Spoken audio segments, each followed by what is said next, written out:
Food presentation matters. We eat with our senses, what we see, smell, taste, and feel. So in today's video, I'm sharing 10 food presentation tips for the home cook.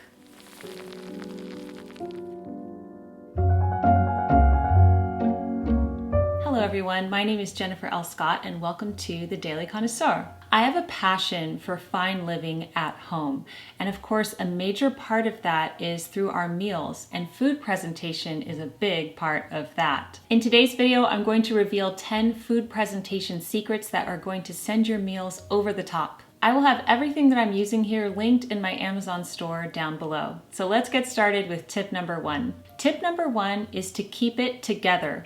We want certain foods to feel controlled and put together. So when you're eating a sandwich, for example, you don't want the stress of feeling like if you take a bite, everything's going to fall out of the sandwich. So there are various ways to keep your sandwich together and make it look presentable at the same time. The first way is with traditional cocktail party toothpicks. You always see these at delis, and they hold a large sandwich together really well. Here I've made a grilled cheese sandwich with grilled red onions and tomatoes. I use the picks to hold the sandwich together, and they look much more festive this way. Another way to keep your sandwiches together is to wrap them in wax paper. I like to use colorful wax paper that makes the sandwich look like a little gift. The paper I had here was slightly too small, but I made it work by wrapping the sandwich on an angle. I used tape to seal it. Then, when you cut the sandwich in half, you have a beautifully packaged work of art. You can really see the difference in the before and after with this one. Tip number 2 is to create height when plating your dishes. You'll notice that this is a tip that professional chefs at restaurants use all the time, and you can do it at home too. So take a look at the before and after of this crab tartare dish. The before has all the same ingredients, just casually placed in a bowl. There's no artistry here and it doesn't look that appealing. But to give this recipe height, I use cake ring molds. So these cake ring molds come in a set of 5 with different shapes. They're super affordable from Amazon, and I will link them down below. First, let's see how I use the heart shape. I layer in sushi rice, then guacamole, then lump crab meat, and finally chopped mango.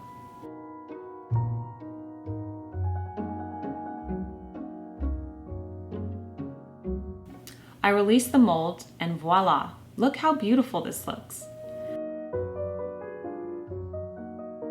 I drizzle eel sauce on top and I sprinkle with sesame seeds. It looks a million times better than the before version.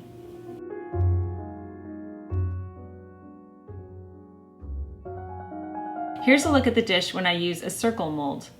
This time I placed it on top of the seaweed that I folded into the shape of a square. The idea of contrasting shapes like square and circle makes for a more interesting look on the plate. This time I placed the rice first, then the crab,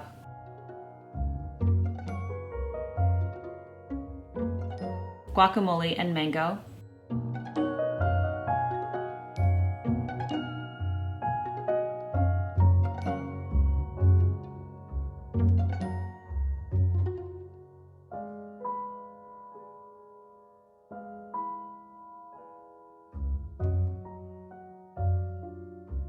And I drizzled with the sauce. This looks really appetizing too. Which one do you like better? Another way I like to create height on the plate is by the use of ramekins, and you'll see that I do that with rice. So rice is difficult to plate because it goes everywhere and there's no structure to it. So I like to get a little ramekin, put the rice in it, flip it over, and then you have a nice little dome, and that adds height to your plate and it just makes everything look so much more interesting. Tip number 3 is to think of color. So they say that we eat with our eyes, and when your plate is colorful, it looks so much more appealing than when it's bland. In my book, Connoisseur Kids, I also write the importance of eating the rainbow and how healthy it is to select fruits and vegetables that have different colors in them and adding those to your diet. So take a look at what this purple cabbage adds to this sandwich that I'm making. The color is radiant and it makes it look so much better than if it were just a regular turkey and cheese sandwich. Now let's have a look at this grilled cheese sandwich that I'm making here. The addition of the Roma tomatoes and the grilled red onions on the grilled cheese add a beautiful color as well. Even things like grill marks on the grilled cheese help in its appearance. My trick to do that is buttering the outside of the bread, then putting it on the hot grill pan, rather than putting oil or butter all over the pan. And that gives really nice grill marks. Here's another example. In this dish, I made coconut rice, air fryer chicken, and tropical salsa. So look how bland the rice and chicken look before I add the colorful salsa. It doesn't look too appetizing. But then once I add the salsa, which contains mango, papaya, tomatoes, cilantro, and other things, the colors make the dish look so much more appealing. Tip number 4 is to use edible garnishes. So garnishes are really key. Every restaurant you go to will use garnishes to make the food look more appealing. So let's look at this tomato soup. Before the garnish, it just looks like a boring bowl of soup. Nothing to write home about, but adding a dollop of plain yogurt and a sprig of parsley from the garden elevates the look and makes it look so much more gourmet. I remember watching a YouTube video with Wolfgang Puck, and his advice for making your dish look presentable is to use edible flowers. You can put them on all different types of plated foods, and it brings the fancy level up tenfold. I also like to use edible fruit as garnishes. Raspberries and cherries make the perfect topping, as you can see here with these mini pudding cups. And take a look at this lemon loaf cake before the garnish. It's plain and boring, even though I used an interesting pan for it. But with a dusting of confectioner's sugar, the surrounding of roses and lemon slices, it just looks so beautiful and appealing to the eyes. Tip number 5 is to use dessert bowls, particularly footed dessert bowls. I love these. So I use footed dessert bowls for so many things: ice cream, puddings, unruly desserts. So have a look at this French bread casserole I made. When it's just poured on a plate, it looks so unappealing, like cat or dog food, right? It's just unruly and there's no structure. But when I place it in a footed dessert bowl, you can mask that ugliness and make it look more put together. I top it with whipped cream and a dash of cinnamon, and you really go from 1 star to 5 stars for presentation. I also like to use dessert cups for things like yogurt parfaits. In fact, if you're trying to eat healthier desserts, dressing up the dessert visually will make you feel like you're having a really decadent dessert when you're actually having something healthy. Tip number 6 is to get creative. So get creative with your food plating, and you can use different containers for different purposes. So for example, I use sherry or cordial glasses to plate small desserts. And so here I'm making a very simple pudding dessert for the kids in sherry glasses. I place dark chocolate pudding in the bottom of the glass. I top it with whipped cream and a raspberry. It's simple but beautiful, and this presentation delighted the children. They were so excited to eat this simple dessert. The smaller the container is, the more charming the dessert is, I find too. I'll often use teacups or drinking glasses for things as well, because we run out of our dessert cups. Some of them have broken, so we only have 3 right now. I need to order more. But if I don't have enough, I'll use a drinking glass, and the effect is the same. I do all sorts of desserts in these footed dessert bowls, and they're so wonderful to have. Tip number 7 is to keep your portion sizes small. The food on your plate looks more appealing when there's less of it. So think of a giant plate heaped with lots of food. I found this meme online that shows an overstuffed plate. This does not look appetizing to me at all. Okay, it's just too much food, right?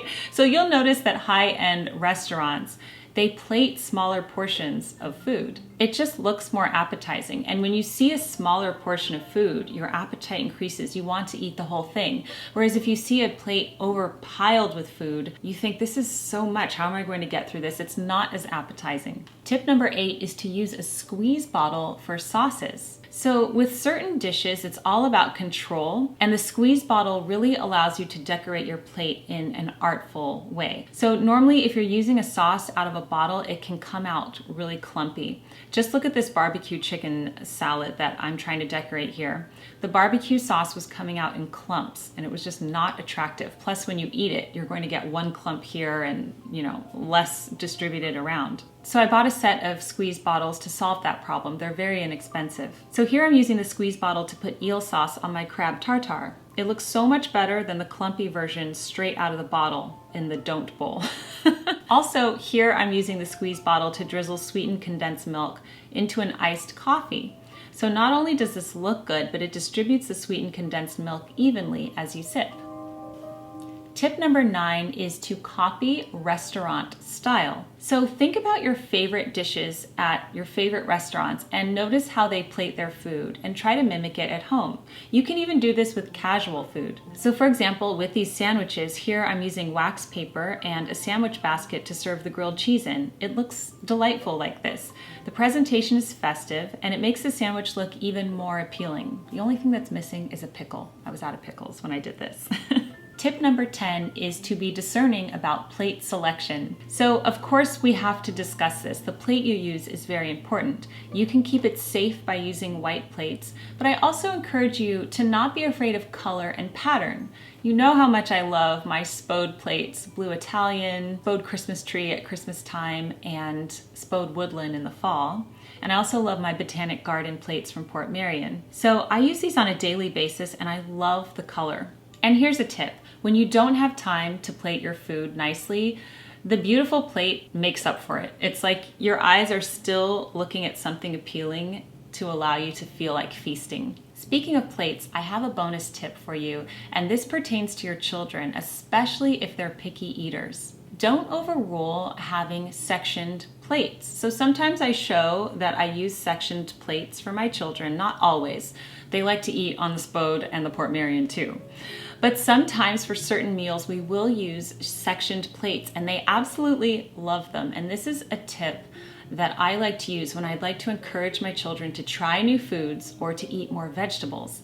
Because there's just something appealing about having a portioned plate for children where you have little bits of each thing.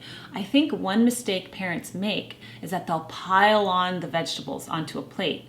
First of all, the portion size is way too large for the child and they might feel intimidated, especially if you say you need to eat this whole thing before you get up. But if you have an appealing presentation and you just put a little bit here, like a little bit of a broccoli salad, a little bit of sweet potato. Here I've used the chicken salad in a ramekin to make it look nicer.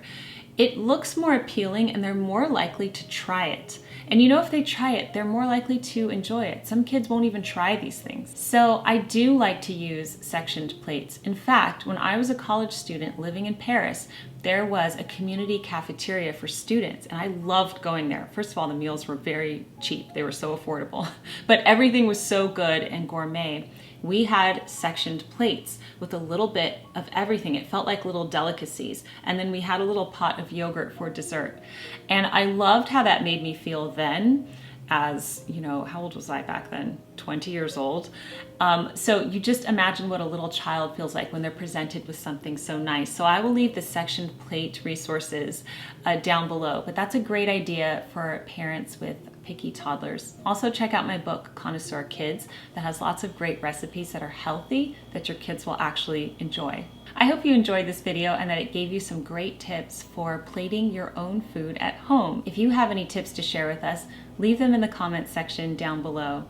Keep calm and remain classy, everyone, and I will see you in my next video. Goodbye.